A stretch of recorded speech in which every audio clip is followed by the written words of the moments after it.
Hello there, you beautiful people, and first of all, I commend your dedication for stepping up to take this optional lecture on useful Python maths functions. This kind of dedication to always find out more makes it very clear to me that you're going to do great in this course and in your future work as a Python programmer. Nice one. Now in this lecture, I'm going to share with you some things which you might use quite often if you do rather maths intensive or engineering related work with Python. These include things like rounding numbers, trigonometric functions, exponentials, logs, squaring numbers, cubing numbers, etc. Now for this kind of stuff, you'll need to use Python's math module. Feel free to check out the documentation for Python's math module for yourself in the Python docs like I showed you earlier. But in this lecture, I'm just going to cherry pick a few examples to give you a feel of what's possible. But there are many more things for you to explore and play with to see what you personally might find useful. By the end of this lecture, you'll have more of an idea of what Python has to offer maths-wise, and I'll also point you in the direction of a few more advanced libraries or modules for you to look at. We obviously have a lot to do, so I'm going to be going quite fast to fit it all in. Don't worry if I go too fast, just listen to the bits that are relevant to you and rewind them, otherwise just ignore me. Alright, let's go. So a common thing you might want to do in Python is to round numbers to the nearest integer. Now this is done using Python's built-in round function. So for example, if we have the number 2.1, by typing round 2.1, Python is going to round this number down and give us back the number 2. Just like that. Likewise, if we have the number 1.5, by typing round 1.5, Python is going to round this up to the next whole number, which is also the number 2. Something to notice here is the way that round has gone purple. This shows that it's a Python built-in function. It's just one of the basic standard functions that Python already comes with. But Python's basic math support is not all that powerful. So to use some more powerful abilities, we can import Python's math module, which is full of all sorts of functions and stuff in there. So here's a micro challenge for you. Using what we covered in the last few lectures, try to import the Python math module. So go ahead and pause the video now. Head over to your shell and import Python's math module in the same way that we imported the random module, and come back here to see how you did. So how'd you get on? Did you manage it? Well, if you did something like this, you opened up your shell and you typed import math, and you pressed enter and got no errors, then fantastic, that was exactly it. Because we know the module is called math, all we had to do was type import and then math, okay? Because whatever the module name is, you put here. So brilliant. Now sometimes you only want Python to round up or round down to the nearest integer, regardless of the value you're rounding. So for example, if I just do the regular round of 1.5, because it ends in 0.5, it's going to round up, isn't it? But what if we wanted to force it down to 1? Well, for that, we could use some of the built-in, well, not built-in, but use some of the math module functions. So for example, if I just do round of 1.5, we're going to get 2. But if I do math.floor of 1.5, you can see it rounds it down to 1, because that's using the floor function inside the math module, and that will give us 1.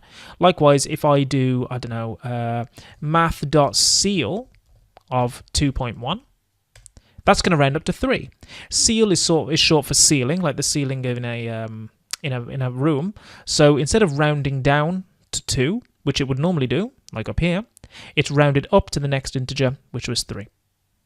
Along with having functions inside of it, Python's math module also has a few useful values already built in, such as pi and e, the exponential. So for example, if we type math.pi and press enter, we see that we get pi to quite a few decimal places.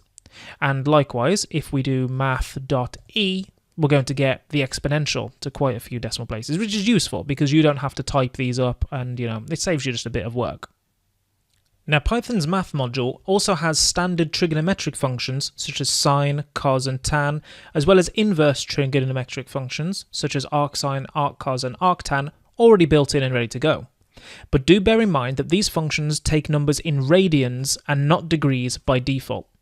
So for example, we know that the sine of pi by 2 is 1, right? So if we type math.sine of math.pi divided by 2, we get 1 as expected, but notice the answer that comes out is a float. Likewise, if we type math.sine of pi, which is just math.pi, then we're going to get 0, or almost 0. As you can see, we get 1 times 10 to the minus 16, which is a very, very small number, but it isn't exactly 0.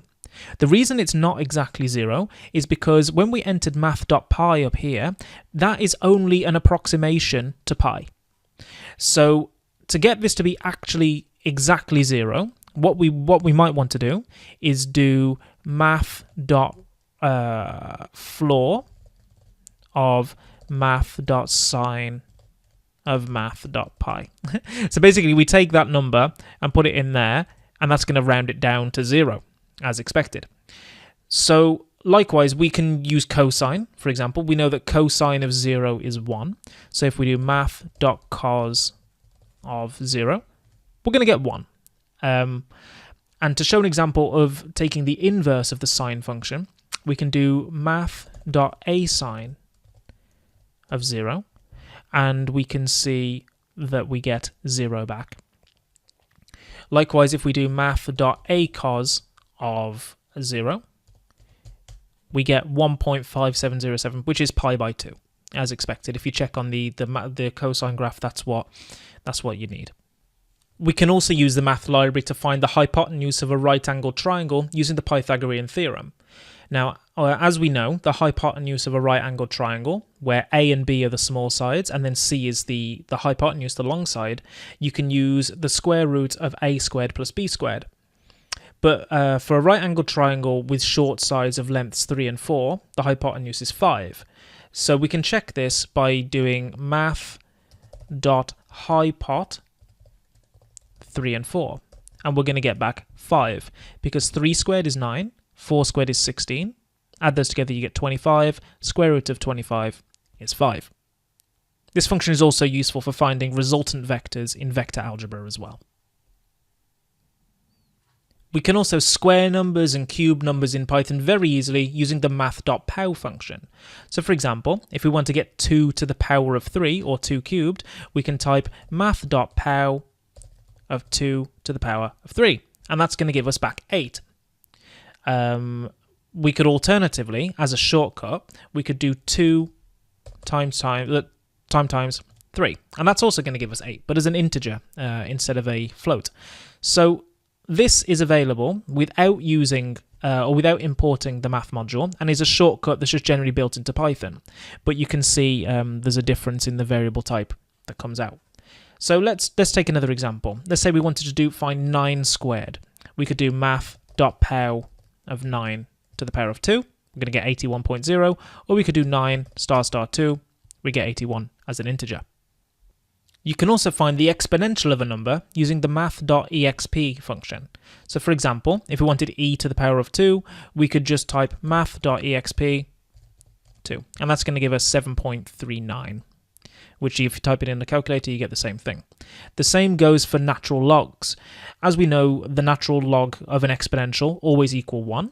So we can see this result when we type math.log of math.e as a constant. We're going to see 1 come out.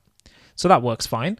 But if you want the base 10 log or base 2 versions of log, you can use the log10 function, or sorry, the math.log10 function, or the math.log2 function, respectively. For example, if we do math.log10 of 1,000, what we're going to see is 3, because 10 to the power of 3 is 1,000. Likewise, if we do math.log2 of 8, we're going to get 3, because 2 to the power of 3 is 8. So there we have it. That was a really quick run through of some of the things that are available in the Python math library. Of course, you aren't expected to memorize any of this, and I'm not even expecting you to need to use most of it. Just use this lecture as a starting reference in the future if you ever need to do more mathematical things in Python. You've got it there for life. So one thing you should be able to take away from this lecture, however, is that Python is very capable of doing mathematical processes, and there is plenty of functions available for that kind of thing. If you want more in-depth stuff, you might want to check out the NumPy and SciPy libraries for more advanced functionality that is best suited for data analysis. But well done, you've survived the gauntlet and made it to the end of the numbers section of the course. In the next video, we're going to have a quick review of this section to make sure you've got all the concepts down, and then we'll move on to a quiz and coding challenge and stuff like that. So without further ado, I'll see you in the next video.